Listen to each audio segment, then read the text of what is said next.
कहानी शुरू होती है और हम रॉबिन नाम की एक लड़की को देखते हैं जो न्यूयॉर्क की एक फैशन मैगजीन में सीनियर असिस्टेंट के तौर पर काम करती थी। रॉबिन का फ्रैंक नाम का एक बॉयफ्रेंड था जिससे वो जल्द ही शादी करने वाली थी। एक रात रॉबिन फ्रैंक के साथ डिनर करने के लिए एक रेस्टोरेंट में जाती है जहां फ्रैंक उसे कहता है कि हमारे रिश्ते को 2 दिन बाद 3 साल हो जाएंगे, इसलिए मैं चाहता हूं कि हम दोनों कुछ दिन छुट्टियां बिताने के लिए फिजी आइलैंड पर जाएं। रॉबिन ये सुनकर बहुत खुश होती है और कहती है कि हाँ, मैं ज़रूर जाना चाहूंगी। अगले दिन रॉबिन और फ्रैंक फिजी आइलैंड जाने के लिए एक प्राइवेट प्लेन हायर करते हैं। उस प्लेन का पायलट एक अधेड़ उम्र का आदमी था जिसका नाम क्विन था। अब यहां से निकलने से पहले क्विन अपने साथ उसकी गर्लफ्रेंड एंजेलिका को भी ले चलता है, जो कि फिजी आइलैंड पर ही पार्ट टाइम जॉब करती थी। और वहां पर क्विन और एंजेलिका भी कुछ दिन छुट्टियां बिताने वाले थे, जिसके बाद वो सभी फिजी आइलैंड की तरफ निकल पड़ते हैं और कुछ देर के सफर के बाद वो उस आइलैंड पर पहुंच जाते हैं। ये आइलैंड बहुत ही खूबसूरत और शांत था।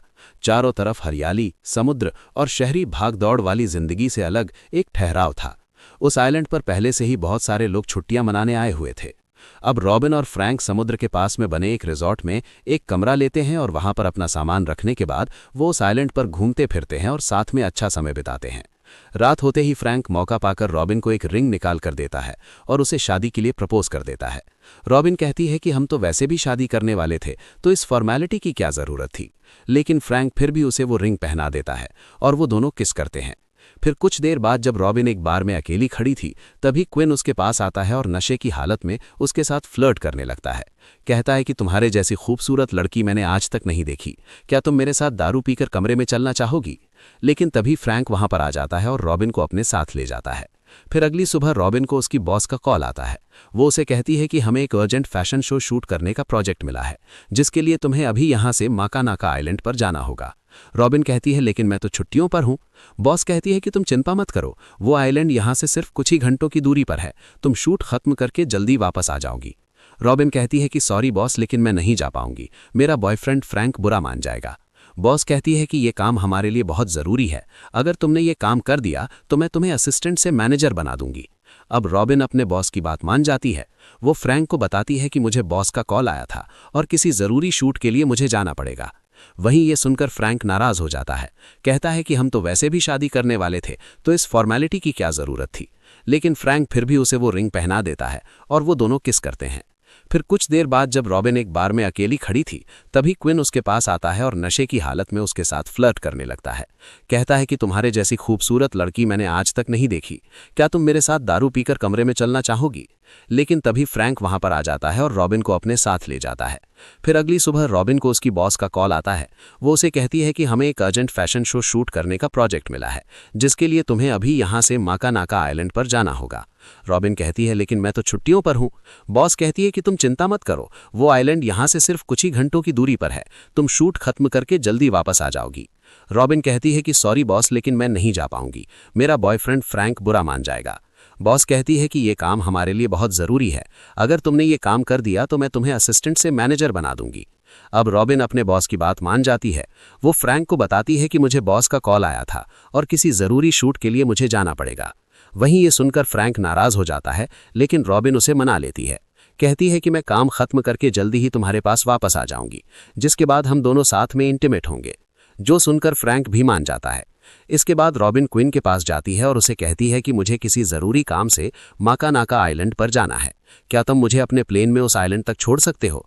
क्विन कहता है कि नहीं, मुझे मेरी गर्लफ्रेंड के साथ मज़े करने हैं, अगर मैं तुम्हारे साथ चला गया तो वो किसी और से सेट हो जाएगी। रॉबिन कहती है कि मैं तुम्हें डबल भाड़ा देने को तैयार हूँ। जो सुनकर क्विन तुरंत जाने के लिए तैयार हो जाता है और अपनी गर्लफ्रेंड एंजेलिका से कहता है कि जाने मन, मैं जल्दी ही वापस आ जाऊंगा। जिसके बाद शाम होते ही क्विन और रॉबिन प्लेन में बैठकर माकानाका आइलैंड की तरफ निकल पड़ते हैं, लेकिन रास्ते में उनका प्लेन एक भयंकर तूफान के बीच फंस जाता है। क्विन मदद मांगने के लिए रेडियो से संपर्क करने की कोशिश करता है, लेकिन तभी प्लेन के एक विंग पर जोरदार बिजली गिरती है, जिससे प्लेन का ट्रांसमीटर और रेडियो खराब हो जाते हैं। ये देखकर क्विन बहुत घबरा जाता है। उधर रॉबिन भी डर के मारे अपनी एंग्जाइटी की दवाई लेने लगती है। क्विन को समझ नहीं आ रहा था कि वो क्या करे, क्योंकि मौसम इतना खराब था कि ना तो वो वापस जा सकते थे और ना ही आगे उड़ान भर सकते थे। उसी वक्त क्विन को एक आइलैंड दिखाई देता है, इसलिए वो प्लेन को वहीं लैंड करने का फैसला करता है। वो रॉबिन से कहता है कि तुम अपनी सीट बेल्ट अच्छे से बांध लो, जिसके बाद वो प्लेन को समुद्र के किनारे उतारने लगता है। लेकिन लैंडिंग के दौरान वो प्लेन एक बड़ी सी चट्टान से टकरा जाता है, जिससे लैंडिंग गियर टूट जाता है और वो प्लेन खराब हो जाता है। अगली सुबह तक तूफान शांत हो चुका था। रॉबिन क्विन से पूछती है कि क्या प्लेन ठीक है। वो कहता है कि नहीं, इसका लैंडिंग गियर खराब हो चुका है, इसलिए अब हमें कोई मदद ढूंढनी होगी। जो कहकर वो उस आइलैंड पर मदद की तलाश में निकल जाता है।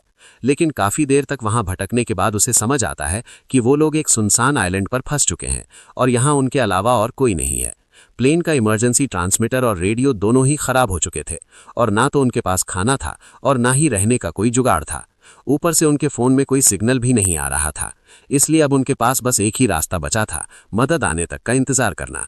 तभी क्विन रॉबिन से कहता है कि इस आइलैंड पर हमारे अलावा और कोई नहीं है। ऊपर से लैंडिंग गियर टूटने की वजह से हम प्लेन को वापस उड़ा भी नहीं सकते। हमें मदद आने तक यहीं रुकना पड़ेगा। वो बताता है कि मेरे पास एक फ्लेयर गन है, लेकिन इसमें भी सिर्फ एक ही फ्लेयर बची है। वैसे तो प्लेन में एक लाइफ बोट भी है, लेकिन कौन सी दिशा में जाना सही रहेगा मुझे इसका कोई अंदाजा नहीं। अब ये सुनकर रॉबिन क्विन पर बहुत गुस्सा करती है। वो कहती है कि हम तुम्हारी वजह से यहाँ पर फंसे हैं। खाना और पानी के बिना हम जिंदा कैसे रहेंगे, और अगर कोई हमें ढूंढने नहीं आया तो? मैंने तुम्हें पैसे दिए थे ताकि तुम मुझे माका नाका आइलैंड पर लेकर जाओ, लेकिन तुमने मुझे इस सुनसान आइलैंड पर लाकर पटक दिया। मुझे नहीं पता, मुझे मेरे पैसे वापस चाहिए। वहीं ये सुनकर क्विन नाराज हो जाता है। कहता है कि मैंने तुम्हें बोला था क्या यहाँ पर आने के लिए?